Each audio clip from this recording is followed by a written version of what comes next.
자, 여러분 2주차 두 번째 시간입니다. 오늘부터는 물류의 개념에 대해서 여러분들과 이야기할 수 있도록 그렇게 하겠습니다. 자, 여러분 물류라는 얘기 많이 들었죠? 그러면 유통은 어때요? 유통도 많이 들었죠? 그럼 물류와 유통이 어떤 차이가 있을까요?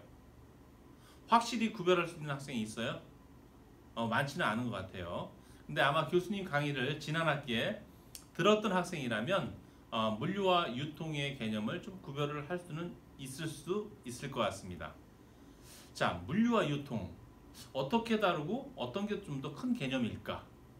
자, 이번 시간에 그 문제를 갖고 여러분들과 함께 공부해 볼 수 있도록 그렇게 할게요. 우선 결론부터 말씀드리면 유통이 물류보다는 큰 개념이에요.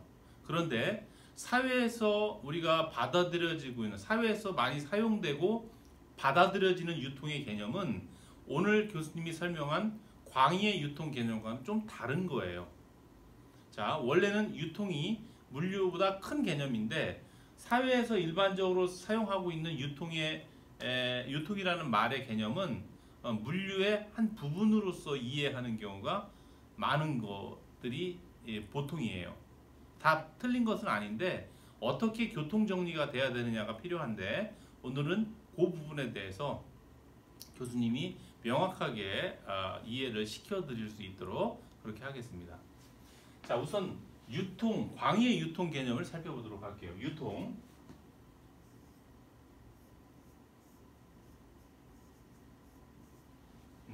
빨간 글씨로 나오네.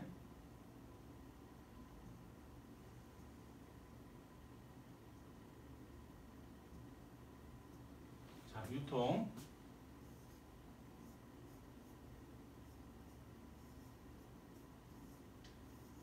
유통은 크게 두 가지 개념으로 나눌 수가 있는데 여러분, 첫 번째 상적 유통,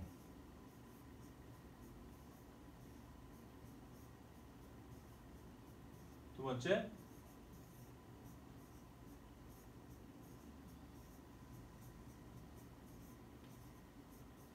물적 유통, 이렇게 나눌 수가 있습니다. 상적 유통은요, 영어로 비즈니스,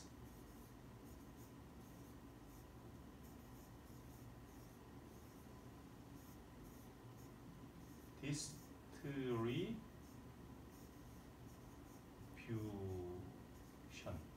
이렇게 되고, 물적 유통은 여러분 피지컬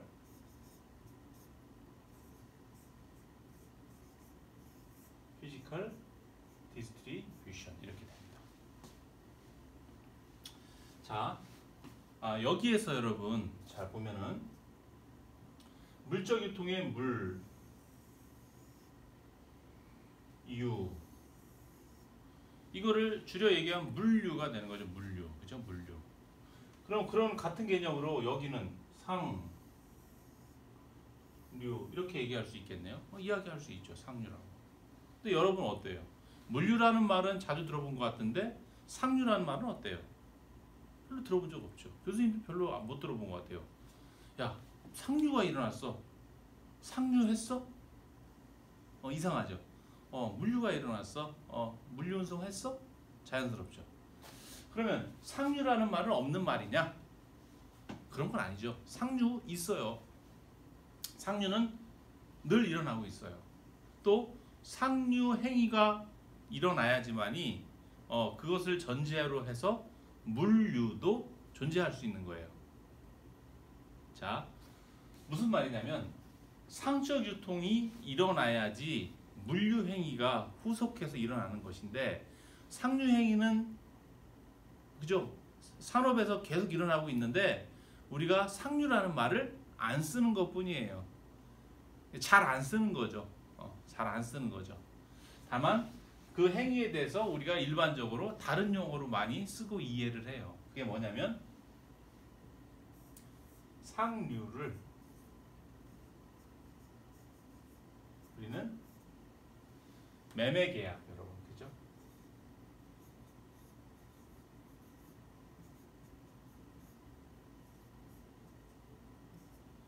또는 비즈니스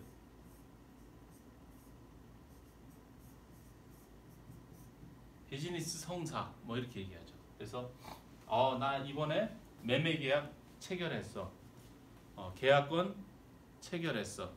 또는 해외 박람회에 가서 바이어와 상담해서 비즈니스 하나 성취했어. 성사시켰어. 이런 식으로 말을 많이 하는 것이죠. 그게 모두 다 상류 행위를 뜻하는 말들이에요. 그죠? 내가 이번에 영업력을 발휘해서 몇억 달러치의 어떤 그 해외 계약권을 성사시켰어. 이게 다 상류 행위가 일어난 거예요. 그러니까 상류 행위의 의미는 뭐냐면 가장 쉬운 개념으로는 매매 계약이다 라고 볼 수 있고, 매매 계약은 그죠? 셀러와 바이어 사이에 그죠? 해당 재화에 대해서 소유권의 이전이 발생한 사건, 이렇게 볼 수 있어요. 그러한 사건이 발생했을 때, 다시 말해서 매매 계약이 성사되고 계약서에 그 소유권 이전에 대한 내용이 상세하게 명시되었을 때, 거기에 맞춰서 거기에 명시된 대로 실제적인 물리적인 공간의 재화가 셀러의 위치에서 바이어가 있는 곳까지 물리적인 공간에 이동이 일어나야 되는 거죠. 그게 물류가 됩니다. 피지컬한 디스트리뷰션, 이렇게 볼 수 있죠.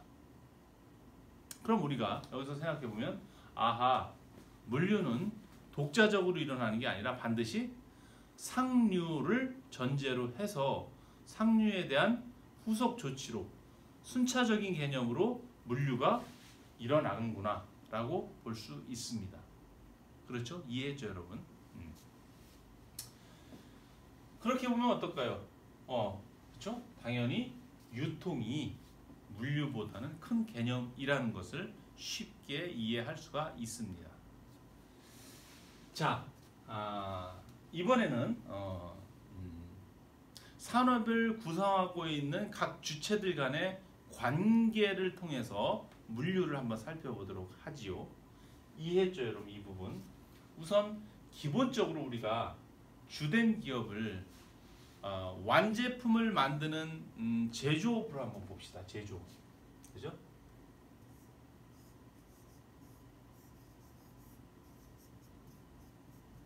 제조업이 있어요, 여러분. 제조업이. 그죠?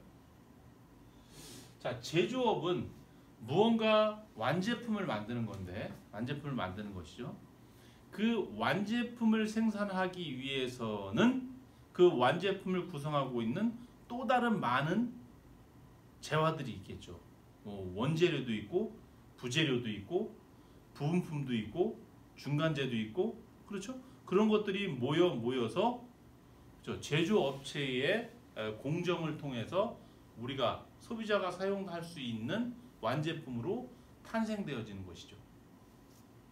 그러면 이 제조업체에서 그 완제품을 만드는 데 필요한 모든 원부자재나 부분품들을 다 만드느냐? 그렇지 않겠죠, 여러분. 그죠? 다 만들 수는 없겠죠. 주로 어떻게 해요, 여러분?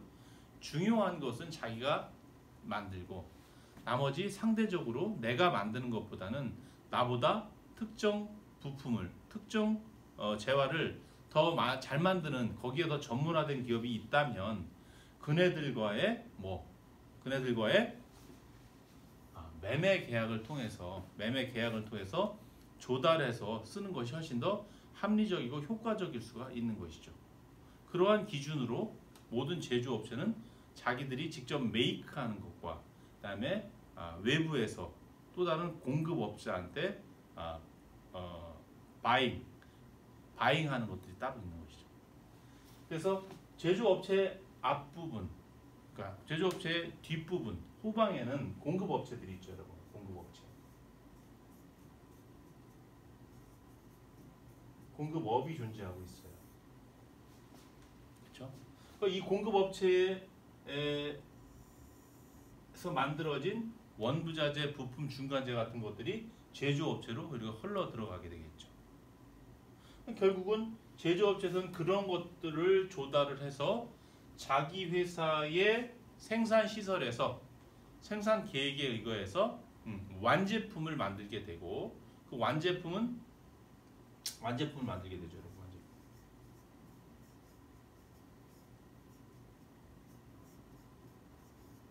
이 완제품은 어디로 흘러가는 거예요, 여러분? 제조업에서 완제품이 탄생하는 순간 이 완제품은 결국은 소비자를 만나서 사용되어져야지, 소비자에게 선택받고 구매되어져서 소비되어져야지만이 의미가 있는 것이죠. 그렇죠? 그러니까 시장으로 가야 돼요. 어디? 소비자를 만날 수 있는 시장으로 가야 되고, 소비자와 만날 수 있는 마지막 그 장소가 어디예요, 여러분? 여러분 매일 가잖아요. 소매업체죠, 소매업체.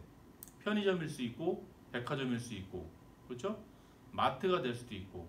하여튼 우리 소비자가 완제품을 만날 수 있는 그 컨택 포인트가 되는 곳을 우리가 소매점이라고 하고, 그 소매업체는 산업으로 치면 어떤 업종에 들어가는 거죠?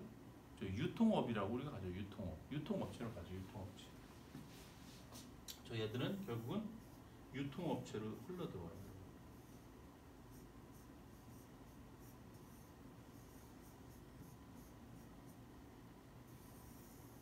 유통. 그죠? 여기에 가서 이제 소비자가 이제 만나는 거죠. 소비자.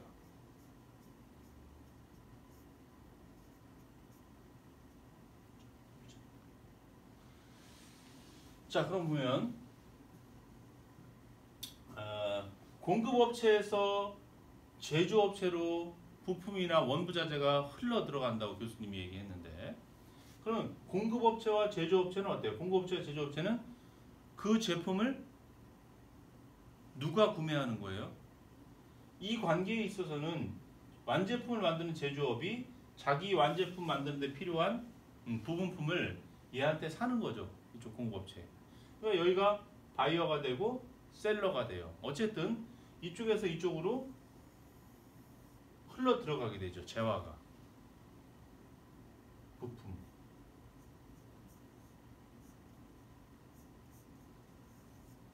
그렇죠? 흘러 들어가게 되는데, 결국은 요 행위는 뭘까요, 여러분? 물류라고 볼 수 있나요? 물류라고 볼 수 있죠. 물적인 흐름이죠. 그죠? 그 이전에 뭐가 있었던 거예요, 여러분? 요 제조업체와 요 공급업체 간에 뭐? 매매 계약, 상류, 그죠? 소유권의 이전 행위. 요게 먼저 있었던 거죠, 요게. 그거에 의해서 순차적으로 뭐가 된 거예요, 여러분? 요게 이루어진 거지. 그렇게 보면 되겠죠. 매매 계약이 일어났어. 매매 계약. 얘가 제조업체가 구매자였고 공급업체가 판매자였죠.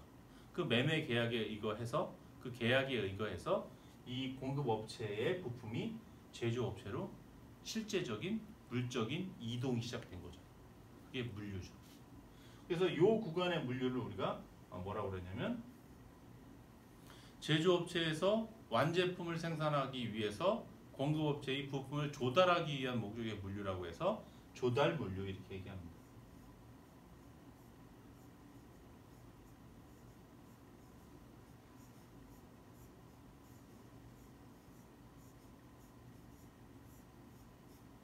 조달 물류.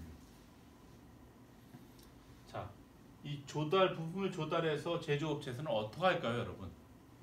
이게 공급업체가 한두 개가 아니겠죠. 한두 개가. 그죠? 뭐 완제품별로 차이는 있겠지만 굉장히 많은 공급업체들과 매매 계약 관계를 유지해 오고 있을 거예요. 공급 관계를 유지해 오고 있죠. 그러니까 한국 사회에서 뭐라고 그래요?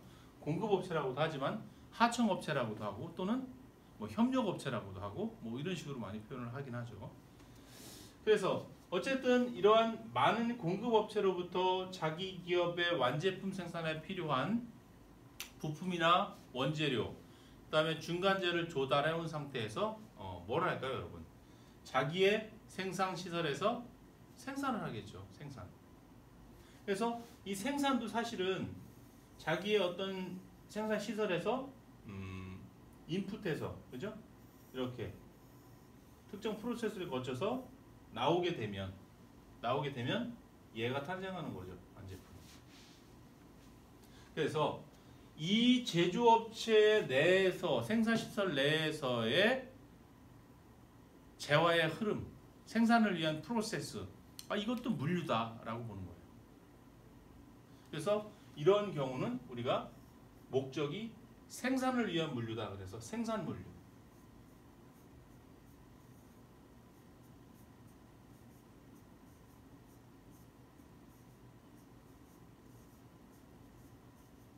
생산 물류라고 하고, 다른 말로는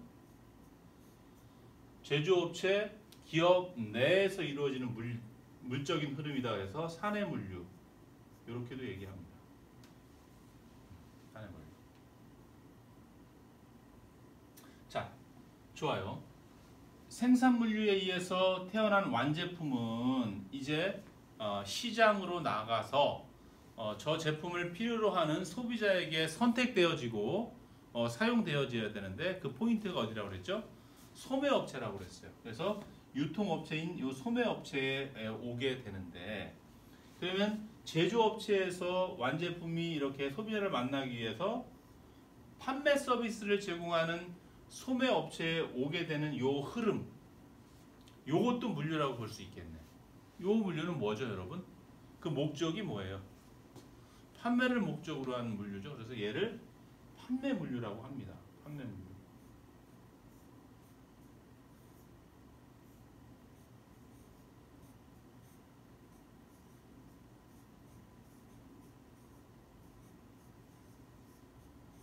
판매 물류. 판매 물류인데, 우리가 일반적으로 사회에서 아까 서두에 교수님이 사회에서 쓰여지는 유통의 개념과 그다음에 광의의 유통과는 좀 차이가 있다라고 얘기했는데, 그게 이제 지금 나오게 되는 거죠. 요 판매 물류를 사회에서는 보통 여러분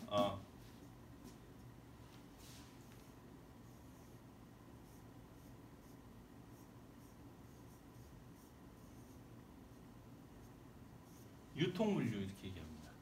유통 물류 또는 그냥 유통 이렇게 얘기하는 거죠.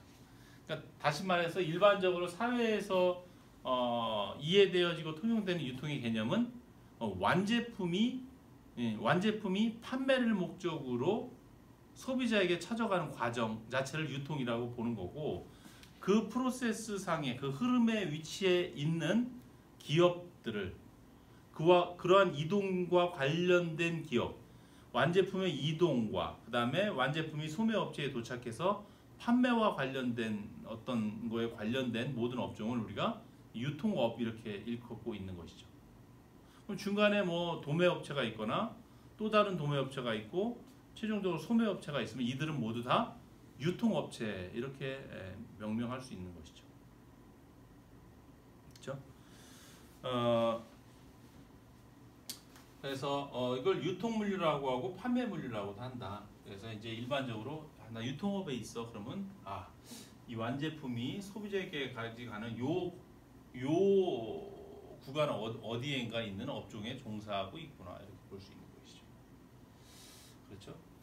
그래서 여기에 도착해서 소비자에게 물건이 판매되게 되어질 텐데, 그 다음에 거꾸로 우리가 이제까지 흐름이 공급, 제조, 유통의 소비자에 이르는 이런 방향을 순방향으로 본다면, 거꾸로 소비자에서 유통업, 제조업 이런 쪽으로 가는 물적인 흐름이 있을 수 있는데, 이것을 우리가 역물류라고 합니다. 리버스 로지스틱스에서 역물류, 역물류 이렇게 얘기합니다. 이 역물류는 또 세 가지가 있는데 뭐가 있을 수 있을까? 거꾸로 가는 거로 문득 떠오르는 반품이죠. 반품 물류 있고, 또 뭐 있죠, 여러분? 회수 물류라는 것도 있어요. 회수 물류가 있고, 세 번째는 폐기 물류도 있어요, 여러분.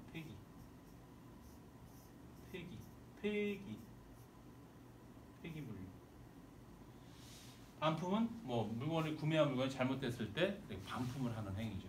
그러면 구매한 상점에 갖다가 주고 그 상점에서는 제조업체에 주고 뭐 이런 식으로 반품 행위가 일어나는 거고, 회수 물류와 같은 경우는 뭐가 있을 수 있을까요, 여러분? 주로 포장재나 공병, 뭐 술병이라든지 이런 거 어때요? 다시 회수해가죠. 뭐 맥주병, 소주병 어때요? 소비자가 구매한 소매 상점에 갖다 주면 다시 그 소매 상점은 제조업체에 또 다시 거꾸로 보내죠. 이런 것들이 회수 물류라고 할 수 있고, 폐기 물류 같은 경우는 이제 빈번하게 발생하지 않는데 제조업체에서 만든 완제품이 소비자에게 소비되어진 이후에 수명을 다해서 폐기할 때 소비자가 임의로 처리하는 게 아니라 만든 제조업체가 책임지고 회수를 해서 없애야 되는 경우가 있어요. 특히 환경법이 강한 지역 국가와 시장에서는 이런 룰이 적용되는데, 예를 들어 뭐 모니터를 임의로 이렇게 분리수거하면 안 된다. 그건 직접 그걸 제조한 회사에서 회수에다가 환경에 위해하지 않게 폐기 처분을 해야 된다. 이런 법이 있다면 그런 데서는 저런 폐기 물류를 할 수밖에 없는 것이죠. 그게 유럽 지역에서는 친환경적인 어떤 법규 조항들이 많이 만들어지면서 저런 것들이 한층 더 강화될 예정에 있습니다. 어쨌든 이렇게 물류는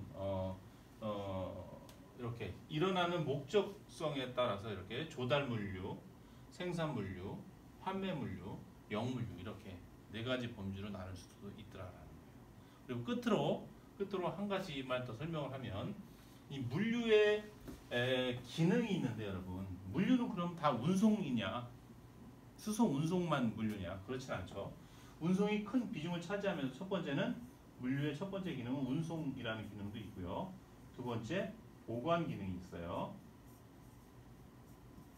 세 번째 하역, 네 번째 포장.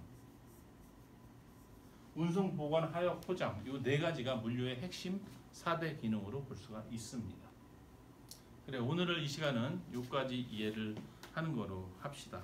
그다음에 다음 시간에는 물류의 어떤 그 전략적 중요성에 대해서 기업 전략으로서 이제 물류가 이제 부각되기 시작했는데 거기에 대한 배경과 그 이유에 대해서 알아보는 그런 시간으로 진행하도록 하겠습니다.